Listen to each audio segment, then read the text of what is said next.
गुरुर्ब्रह्मा गुरुर्विष्णुर्गुरुर्देवो महेश्वरः गुरुः साक्षात् परम् ब्रह्म तस्मै श्रीगुरवे नमः। गुरवे सर्वलोकानाम् भिषजे भवरोगिणाम् निधये सर्वविद्यानाम् दक्षिणामूर्तये नमः। अज्ञानतिमिरान्धस्य ज्ञानाञ्जनशलाकया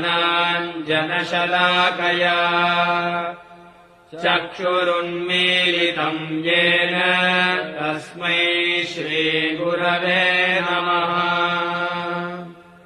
ॐ नमो भगवते दक्षिणा